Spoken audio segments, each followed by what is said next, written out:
Salve a tutti e benvenuti su Plenoctis, io sono Rob e sono un filosofo, mi occupo fra le varie cose di critica videoludica e questa è la mia recensione per Darwin's Paradox. Ho giocato il titolo grazie a un codice review fornito da Konami sulla pagina di keymailer.com, ho giocato per circa 4 ore arrivando alla fine dell'avventura e il mio voto per il gioco è di 64 su 100, lo dico prima di andare a sviluppare dopo la sigla la recensione.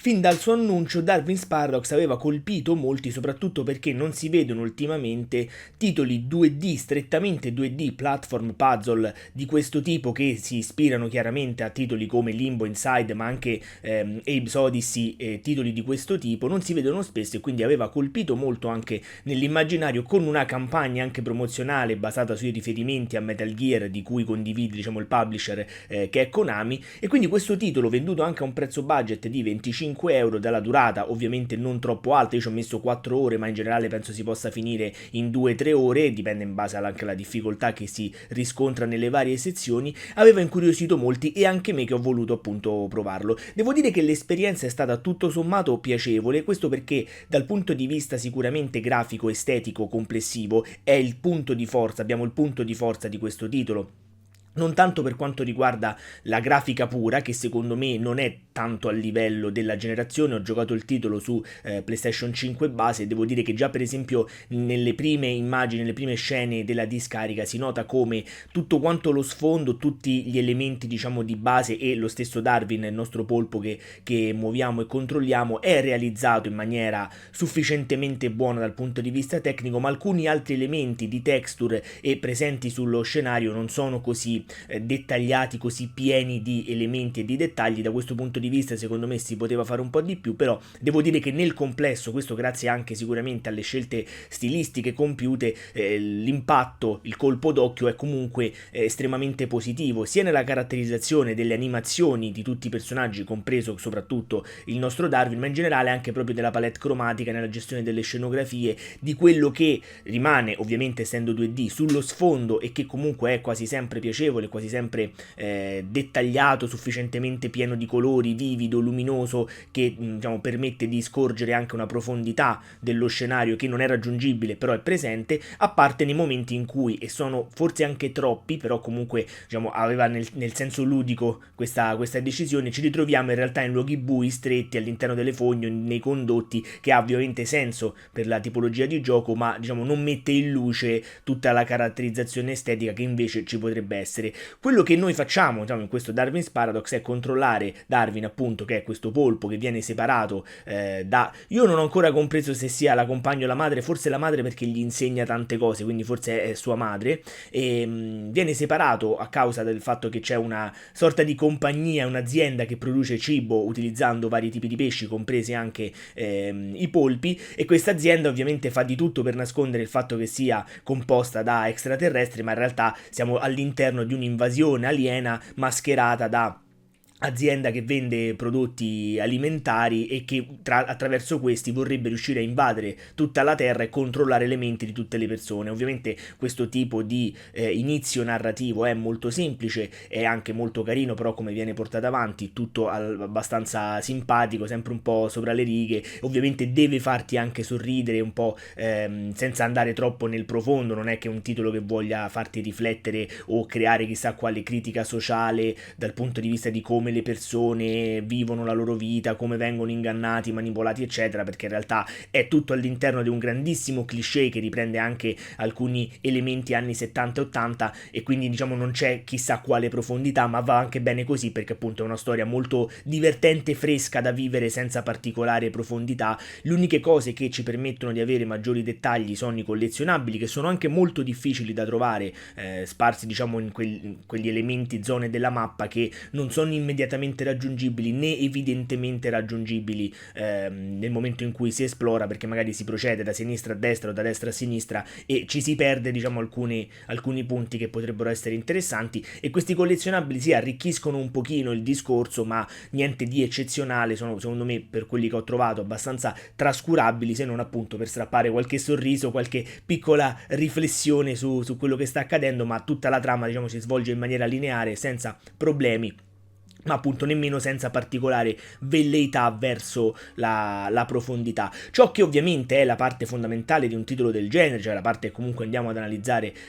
con più dettaglio, è quella ludica, cioè come si gioca, come funziona il gioco, e devo dire che dal punto di vista delle animazioni è stato fatto un lavoro secondo me molto molto valido, perché comunque la sensazione di muoverti con tutte e 8 le zampe, di riuscire a camminare, a spostarsi, sentire anche il peso di Darwin nei vari salti, nei vari movimenti, questo è stato realizzato secondo me in maniera molto positiva. Complice in questo, non l'ho detto prima, il sonoro. Secondo me il sonoro è l'elemento migliore di questa produzione, questo non soltanto perché il suono, diciamo, ambientale o dei rumori generali, ma proprio come riesce a gestire la dinamica sia di movimento e quindi di percezione dei movimenti di Darwin, anche quando si attacca per esempio con le ventose a tutte le pareti, quando cammina da bagnato, quando cammina, diciamo, sulla terraferma fuori dall'acqua, e quindi senti esattamente le ventose fare presa, spostarsi, muoversi, quindi questo è fatto benissimo. E l'accompagnamento musicale sonoro di tutte le sezioni cerca di andare a tempo, prova ad andare a tempo con tutto quello che fai, creando quindi in alcuni momenti, in alcuni contesti, anche un mix interessante fra movimento, esperienza ludica, ma anche esperienza sensoriale, musicale, con appunto l'arrangiamento sotto che tiene il ritmo, tiene il tempo di quello che fai, e secondo me è la cosa, diciamo, che riesce meglio in questo titolo. Dal punto di vista ludico, al di là delle animazioni che sono sicuramente positive, quello che secondo me ha deluso un pochino, e mi ha deluso un pochino, è tutta quanta la gestione del trial and error, perché nonostante il titolo sia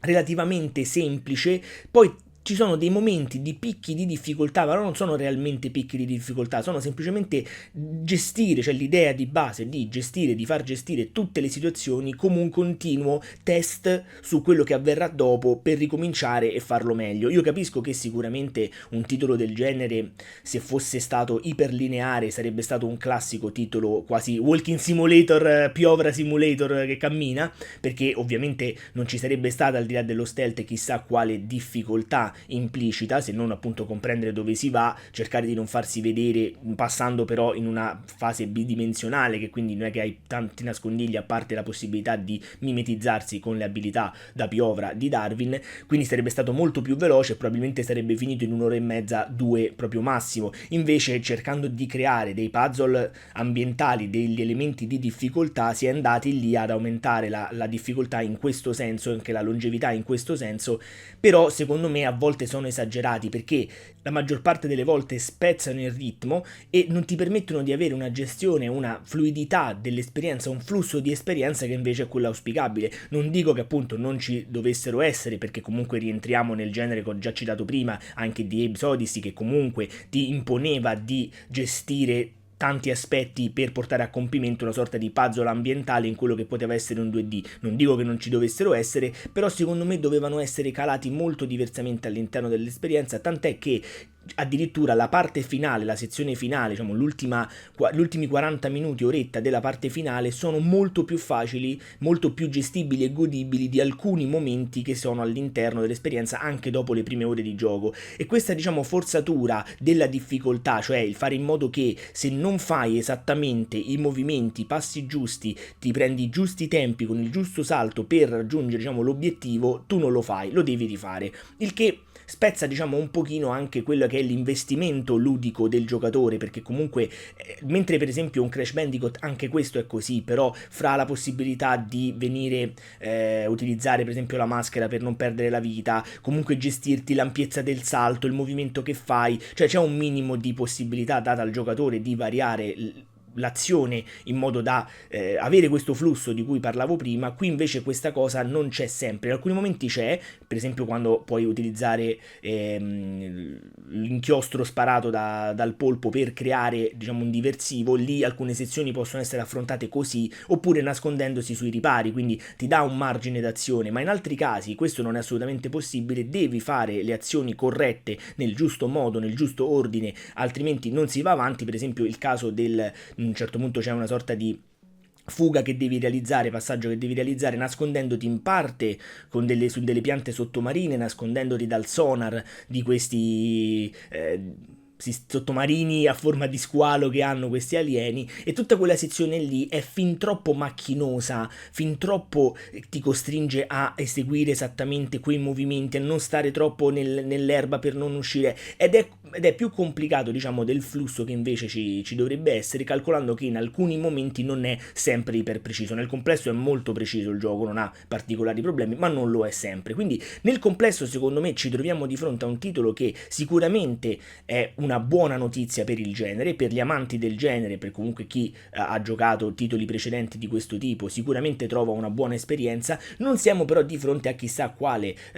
fenomeno videoludico, assolutamente non in quest'anno, nel 2026. È un titolo che dal punto di vista narrativo fa il suo e deve fare più o meno il suo senza particolare velleità. Dal punto di vista estetico sì, è la parte che riesce meglio fra sonoro e scelte stilistiche, ma anche qui niente di davvero clamoroso o di iperartistico che possa, diciamo, elevarlo a livelli eccezionali. Dal punto di vista ludico fa il compitino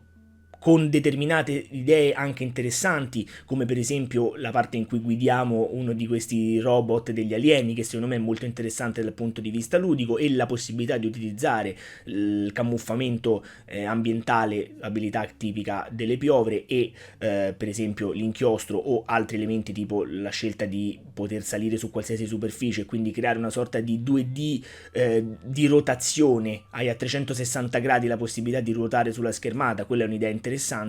ma declinata poi nel complesso, purtroppo andando a colpire quello che probabilmente era un flusso molto più favorevole, un flusso molto più divertente e bello da giocare di quanto lo abbiano reso macchinoso e in certi contesti difficile, non a livello di essere fin troppo negativo, ma nemmeno a livello di essere così brillante da meritare una votazione superiore a quella che ho dato. Quindi ripeto, e il mio voto è di 64 su 100, che testimonia un titolo, un'opera assolutamente simpatica, carina da giocare, divertente anche da giocare, che però si porta a compimento secondo me con qualche frustrazione in più rispetto al necessario e senza chissà quale velleità sostanzialmente da nessun punto di vista. Un titolo che comunque è sufficiente, quando titoli di questo tipo magari in altri casi sarebbero stati anche insufficienti. Sapete che io sono stretto di voti, ma sempre perché la mia ottica è quella di valutare tutto dal punto di vista dell'opera d'arte, e quindi ogni opera viene valutata in quanto appartenente a tutto il flusso delle opere d'arte. Darwin's Paradox è un titolo carino, simpatico, ma niente di più. Fatemi sapere voi nei commenti che cosa ne pensate, commentiamo, parliamone, seguitemi anche su tutti gli altri social per short, clip e situazioni divertenti anche delle live, ovviamente su Twitch ma anche su YouTube. Noi ci vediamo al prossimo video.